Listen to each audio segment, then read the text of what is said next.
Good evening, ladies and gentlemen, and welcome to Ghost Models.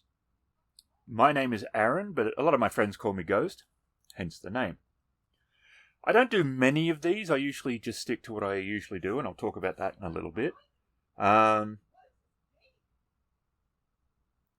I did want to have a little bit of a rant, a little bit of a shout out, and then a little bit of a discussion about the channel and what I'm sort of doing with it.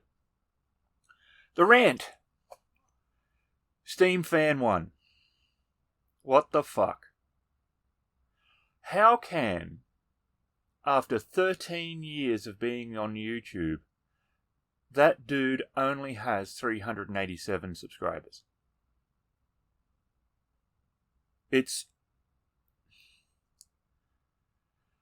Ryan is one of the nicest guys you could ever come across, either on here or in person. The dude's a legend. And he builds in this hobby for every single right reason. He's not doing any politics.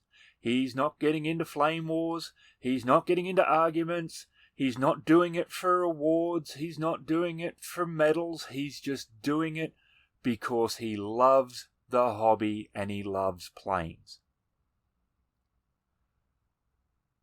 That alone should be celebrated by the community. And there's a lot of people that talk about how good the community is and that the community is one of the best that's out there. Well, there's times that is absolutely true. But I think Ryan's fallen through the cracks a little here. I started following Ryan, I can't say at the start. I don't know. It probably wasn't right at the start. He began in 2010, I think was his first video on YouTube. And I don't think I was there at the beginning. But it wouldn't have been too much after that I started watching his stuff and commenting on his stuff from my old channel. He builds all sorts of things. Mostly planes, and I think the odd tank. I don't think he's done cars. So for the car modelers, I can understand why Ryan may have gone under your radar a little bit. But honestly, the guy's fantastic. He just builds and shares his stuff like he was a little kid. And I say that with the best of intentions. He builds with that abandon that a kid has. And that deserves respect and it deserves some following. So if you're not following Steam Fan, seriously, give him a sub. Watch some of his stuff. Leave a comment. He loves what he does. He's the type of guy that if he hears a plane, he would look up at the sky, whether it was a Cessna or a Vulcan bomber. That passion really is something that we should be embracing, because the hobby needs it. That's the rant. If you're not following Ryan, go have a look. I'll put a link to his channel in the description. Some shout-outs. I don't follow as many guys now as I used to, mainly just because I'm busy. But guys that you should follow: Ryan, obviously, Steam Fan 1. Another guy I really hate is Rambler69. I really hate old Tom because he's so good it's criminal. I don't know how anyone that good can be just allowed to exist. It's not right. His cars and trucks are amazing. He loves injector pin marks, so make sure if you're ever going to give him a kit, give him one that has nothing but those. He'll love you forever. And yeah, he's won some decent awards over the time for his stuff. But Tom's a great guy, great member of the community. He really is community-minded. A friend I've had for a while is Aries. And as many of you know, his life has been a bit of a upheaval in recent times, and he is a really nice guy. So, if you can follow him, and he's a good builder too. He builds all sorts of things as well.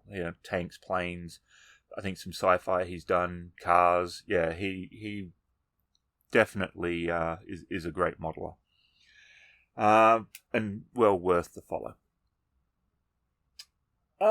New subs, thank you. I had a few. I don't have tons. And that's basically as well partly because of the type of content I do. I have always considered myself and described myself as an intermediate modeler. There are some modelers obviously out there that are amazing and they do spectacular work.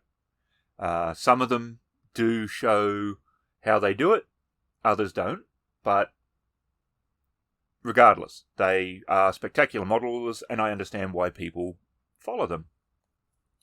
I just show what I do when I do it, and I just do the history vids and stuff like that. Essentially, at the end of the day, I do the vids that I like, and I make the vids that I would want to watch.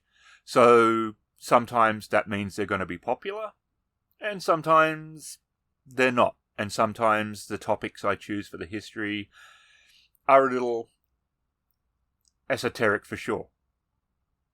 US mail service, airlines at war, although that one actually did better than I expected. I just did airlines at war because I thought it was interesting. There will be still some of the old faithfuls that will be coming up. Things like 109s and Spitfires. I still have my particular likes. I know as a subject matter, both of those sort of ones have been definitely done to death over the time on YouTube. But as I said, I build basically and make the vids that I sort of enjoy. So yeah, sometimes it's just going to be that. There will be a few stuff on World War I coming up. I haven't done a lot of World War I stuff. I did build the Meng DR1, so that's coming up. Just a short review and history. I've changed how I've been doing kits the last couple of years, basically since the start of COVID. I've started buying less than I used to, but instead I've been saving and then getting something a bit, essentially a bit better. I didn't used to buy the $10 from eBay stuff, but I'd buy a lot more smaller 172 Airfix. And there's nothing wrong with 172 Airfix. They're still one of my favourite brands, if not my favourite brand. The fact that they do gear up and gear down and crew for a lot of the stuff is, I think, a great thing. I like options, and they're a company that gives you options. I know most people build with gear down and that because it's just easier and easier to display it and everything. Totally understandable. But I like that they give you that option. And I think the new Mini Art P47 coming in 48 looks like it might have gear up. So that's cool. But I don't know if they're going to have a pilot. So you'd have to get a pilot seated from somewhere. So yeah, I stopped sort of getting those sort of cheaper kits. Instead, I've been saving and getting some better stuff. I quite like Hong Kong models. I'm looking at some of their 48s. I have the B-17 from theirs. The kids got me for Father's Day a couple of years ago. That's coming up soon. I'm going to start working on that. And last time I was in Ottawa, I did buy a Ryefield modern tank Can't remember what one it was. The Canadians used it. It wasn't the Chieftain. It wasn't Challenger. Oh, having it. Leopard. It was a Leopard. Yeah, these are much more complex kits. But they fit, and that's part of the thing. I'd rather buy an $80 kit that is amazing and fits, but takes longer to build, than just getting something that's cheap for the sake of building it. I don't have the patience like some of you guys, and I fully respect that there are modelers out there that want to take an old kit that is a right pig in every sense of the word and just beat it into submission and make something great. And to the skills required for that, the fact that you guys have the patience and the skills is amazing. Hats off to you. I just don't want to do that. I'd much rather just get a kit like Bandai, Tamiya, Ryefield, Hong Kong models. Meng's not bad. They can be a little hit or miss, but not anything like Italeri can be. Holy crap, Italeri. Edward, I don't mind, but again, with Edward, it really depends on the reboxing. If it's their own, which seems to be not bad, or if it's a reboxing, which could be anything. So yeah, I've started looking at doing that sort of stuff. So there's been less kits from me, but also slightly larger scales. I've stopped doing as many of the 172s just in general, but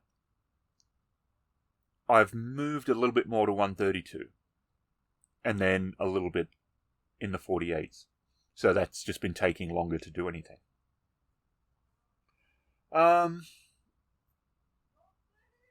Yeah, so there is going to be some kit stuff coming up, not just history, and there is several history ones in the works. So I hope there will be something that you will find and enjoy. I appreciate everyone who watches my stuff, comments on my stuff, and just comes along for the ride. Have a good one.